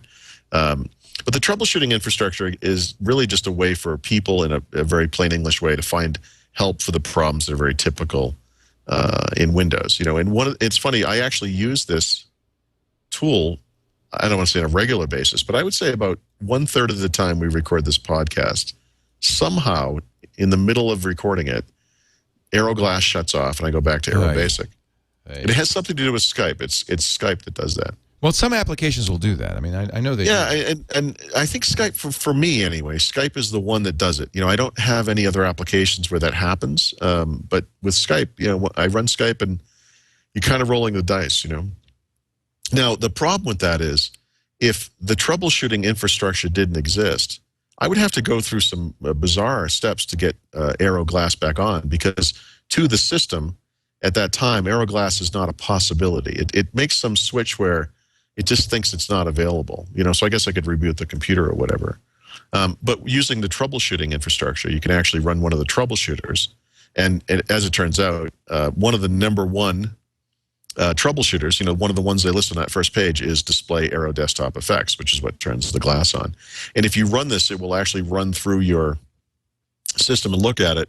And in my case, what it says is that the underlying technology that AeroGlass requires, the desktop window manager, isn't running. So do you want us to turn it on? You say yes, and then glass comes back, and that's how it works. And it's really nice. So if you have like a printer that's not working properly, your internet connection isn't working properly, Windows Update isn't working properly, things like that, they have these troubleshooters built in. They're very simple wizards. They're not 100%. I mean, nothing is, but they're very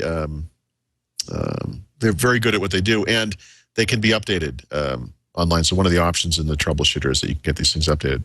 They've also expanded this technology online. So if you've used Microsoft Fix-It, this is a service on the Microsoft website where it can actually fix problems on your computers, on your computer from the web. So PC makers can write their own troubleshooters. So if Lenovo or Dell or HP wanted to include troubleshooters that were specific to their systems, my keyboard backlight isn't working or whatever it is, something that's very specific to that computer, that would be a possibility as well. Although to date, I haven't seen a lot of that stuff, but it is extensible, so those things can happen. So I will have a a longer article or an article about Windows troubleshooting on the web this week. And I'm actually flying home Friday, so it will probably be Saturday or Sunday, but it'll be sometime over the weekend. So there'll be more information, I guess, on the web soon.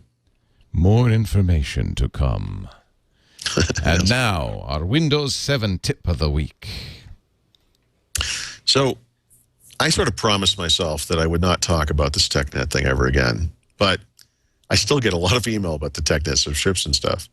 I had a conversation with Ed Bott where he said that he was a little nervous about my stance that, this thing was for non-commercial use, thus suggesting that people could use it and install it on all of the computers in their house and so forth. And that's not, I don't think I ever actually said that or wrote that, but in going over this conversation with him, it occurred to me that I should reiterate that it's for individual use only. It's for IT pros, essentially. The notion here is that you get, experience with Microsoft software that you just wouldn't be able to afford otherwise, but it gives you a chance to get experience with it, and it's something you could use to advance your career and so forth. But since talking about TechNet, I have gotten an amazing amount of emails from people who say, okay, I have TechNet. But now, but what I have on my computer is Windows Home Premium, Windows 7 Home Premium. What I'd like to do is upgrade it to Ultimate Edition, but I don't want to, run the setup and upgrade because I'm afraid about doing that, and it reboots and it does all the stuff. Yeah. I could lose stuff, and I don't want to wipe out my computer because, again, you have to be careful about backing everything up, and what if I miss something and so forth. And this question I get falls into one of two categories, which is really interesting to me. And I mean, I've gotten over a dozen of these. One is there some way to electronically update just from one version to the other, which, of course, there is. And two, maybe the person already knows about that feature called Windows Anytime Upgrade. Is it possible to use a key from TechNet to upgrade electronically in that fashion? So the tip of the week this week is about a feature we've actually already discussed in the context of a feature of the week, some months ago. But there is a feature in Windows 7 called Windows Anytime Upgrade. And whether or not you have TechNet, you can use this feature to upgrade electronically. And oftentimes, almost always, it's the cheapest way to do so. So if you wanted to go from Windows 7 Home Premium, let's say, to Windows 7 Ultimate, there are different ways you could do it. You could buy the retail box. You could, buy an OEM version, I guess, and just reinstall or whatever. But actually, the cheapest way to do it is to use Windows Anytime Upgrade because it's electronic. You pay Microsoft over the internet. The code to do this is already on your computer. It takes 10 to 15 minutes tops. It's not messy like a real upgrade. It's literally an in-place upgrade. It happens right on the fly. It's very quick. If you do have TechNet, yes, actually, as it turns out, those keys do work for this purpose. You don't have to go through that whole ugly upgrade process. So the tip, I guess, is that if you want to upgrade from one version of Windows 7 to another, there is a way to do it. It's called Windows Anytime Upgrade. And if you have a TechNet, or as it turns out, MSDN, which is a similar service at Microsoft for developers, the keys that those subscription services provide do work for Windows Anytime Upgrade. And this is absolutely the way to do it from a cost perspective, from a convenience perspective, and from a safety perspective if you're worried about losing your data. So that's definitely the way to go. We are going to take a break, and we have a software pick of the week. Paul's going to have a drink. Yep. You have to hydrate out here. Hydrate in the Arapaho country. Splitting headache for the first 2 days out there. I am not good at altitude. In fact, I've told my wife now that we go to the beach for vacation. If you're bringing me, I go, because she likes to ski, she likes Tahoe, she likes altitude, and I am not good at altitude. And I finally learned that. I have been coming here for, is that even possible? Yeah, 25 years. Wow. And the altitude, you always have that first couple of days. You're sluggish, you go up the stairs, you're winded, that kind of thing. Right. You can get headaches. It's dry. You get used to it. I guess. I just don't like getting used to it. I hate it. I just don't like. It's funny because I have to go sometimes to places with altitude, but it's not my favorite thing. Maybe because I'm not a skier. Yeah, it's beautiful here, but I just don't know. It is pretty, but give me a beach anytime. That's my idea of fun. So we're going to talk. Speaking of the beach, wherever you go for vacation, I know a lot of you are headed out for vacations right now. It's that time of the year. Best thing to do, bring with you a fine copy of an Audible book. You know we love Audible. In fact, I'm sure, Paul, you listen to Audible books on your way out. Anybody's driving across the country is going to be listening to Audible. Audible.com/Windows will get you a free audiobook just in time for your holiday. There are 75,000 titles. In fact, if there's one negative about Audible, it's hard to choose sometimes. It's one of the reasons when Audible listeners to get together, and I have a lot of friends who are major Audible fans, as I am. One of the things we do is we talk about what's hot, what's good, what do you want to listen to? What have you just heard that's fantastic? And it gave me the idea that when we do these Audible ads, which we've been doing now for a couple of years, every single time I ask our hosts who are Audible fans, what's good, what's new, what are you listening to on audible.com? I'm embarrassed by this one in a way because it's a little behind the times. I thought we had recommended this one before. And I have it, and I've been listening to it. I don't know if we've recommended it or not, but it's an absolutely great book.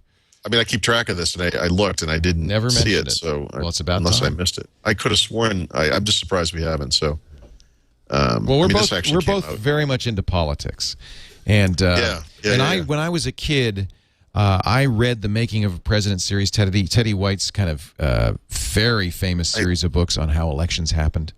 And I love this kind of I've story. always enjoyed the Bob Woodward type stuff, behind the scenes of whatever the president of the day is. I mean, those books have always been, fascinating to me. Or Veil, the story of the CIA, whatever.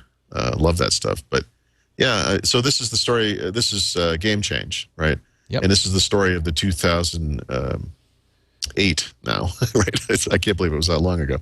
2008 presidential election. But the authors of the book had unbelievable access to the Obama, Clinton, and McCain campaigns. They had such inside stuff that was just amazing. Yeah, I mean, obviously the election was historic in many ways, but the behind the scenes stuff, again, it's always fascinating. And this, I think, given the access that these guys had to the various the big three candidates there, was fairly unprecedented. It's an amazing story. If you like politics, if you like history, if you like scandal and gossip, in all of three respects, this is a book for you. Sure. Game Change: Obama and the Clintons, McCain and Palin, and the Race of a Lifetime. Yeah, it's a bit behind. I'm sorry about that. I'm just surprised we hadn't talked about this. Well, before. This came out in January. I mean, you're not that far behind. It took them a while to write it, right? Game Change. So here's how you get this free. Go to audible.com/Windows. Audible.com/Windows. Sign up for the gold account. That's going to give you a book a month, and your first one's free. You can cancel anytime. The book is yours to keep. So you're never on the hook for a book. I think they do this because they know there's no way you cancel. I couldn't live with that. I'm listening right now to Stieg Larsson's The Girl with the Dragon Tattoo. It's coming to the end. It is gripping, and I sit in the car to hear more. It's just fantastic. If you're into politics, there's some great stuff here. If you're into sci-fi, if you're into history, if you're into fiction, The Girl with the Dragon Tattoo is a murder mystery that is... I can't wait to... There's 2 more of them. I can't wait. It's just fantastic stuff. Audible.com/Windows. Get your first book free. It won't be your last, I'm pretty sure. Audible.com/Windows. We thank them so much for their support of Windows Weekly. And now, Paul, let's wrap things up. All righty. With your software of the week. So, I've been experimenting lately with Internet Explorer 8 myself, which is kind of a weird thing to say, but I've always been... I think because of the slower development of Internet Explorer, I've tended toward the other browsers, and for a long, long time, that was Firefox. And before, when Firefox wasn't even called Firefox, back when it was Phoenix, I was using that browser. And then Chrome came along, and I've always been very intrigued by Chrome. And I've basically sort of moved along to that. But you can look this up. Wakupa.com/Thurrott. You can see the software I use. And one of the things, it surprises me every time I see it, but I use IE a lot these days. And a lot of that has to do with the new Hotmail stuff that's coming out. And I've been using that and, using that in IE, and it works fine. But it's weird. The one browser that suffered from my standpoint has been Firefox. I've used Chrome. I've even used Safari a lot. That's up there in the top 10 on my list.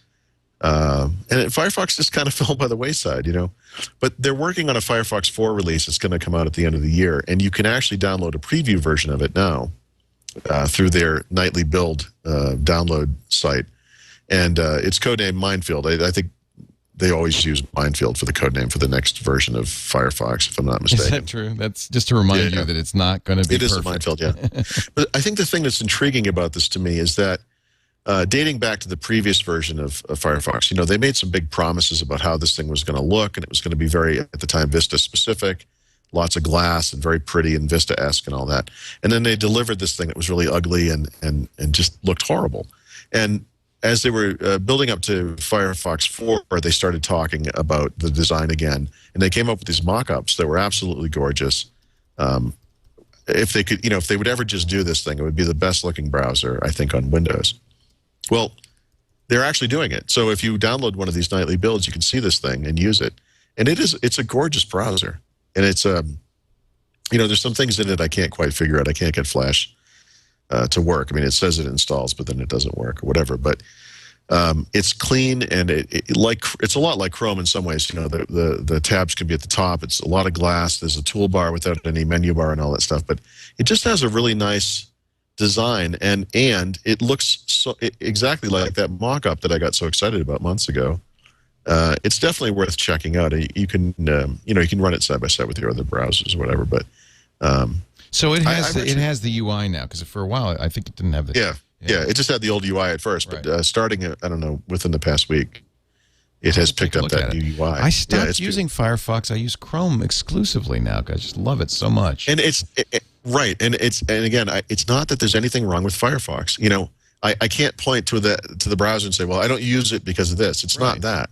I use this other thing for other reasons. It's not that there's some deficit or problem in Firefox. It's just that I don't know. We've moved on to the next thing. I don't know, but this could make me a reverse convert. I'm not sure what the term is, but it's nice. It looks like a nice browser. So I'm going to play with it for the next week or so. I've like you were talking with the phone. I have set it as my default browser, and I'm making sure I use it with as much as I can just to see how it works. And so far so good. It looks great. But you can find that at it's nightly.mozilla.org, and that's where you can get the nightly builds. Yeah. For testing purposes only. Yeah, no, I don't know on the Mac. I'd be curious to see if it has a Mac-ish if the design is similar. I mean, the toolbar stuff, I think they could easily do, but I don't know how they would handle the top. Let me download it and see. If it has a ribbon, then I'll know. Well, it's not a ribbon. I mean, their initial design ideas for the Vista version back a few years ago were very pretty, and they looked like those Vista media applications, because Vista had different colored toolbars for different types of applications, which I thought was actually kind of a neat idea. And it looked great. It just looked like a great browser. And then, the thing they came out with looked like, it looked terrible.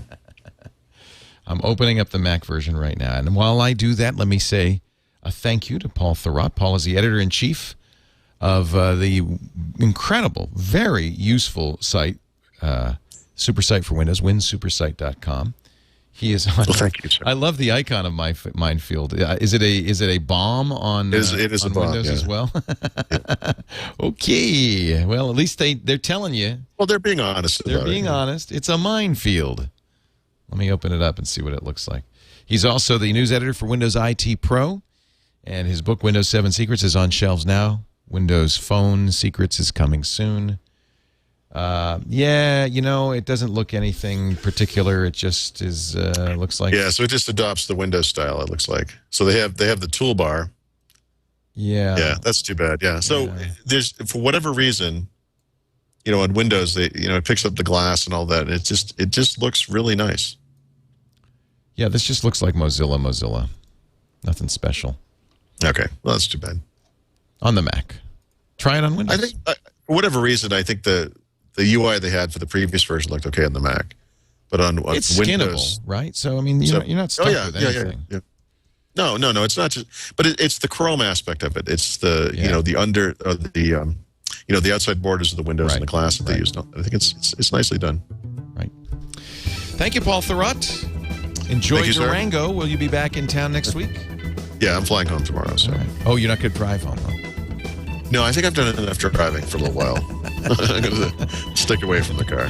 Paul Thurrott, thank you so much. We'll see you next week on Windows Weekly.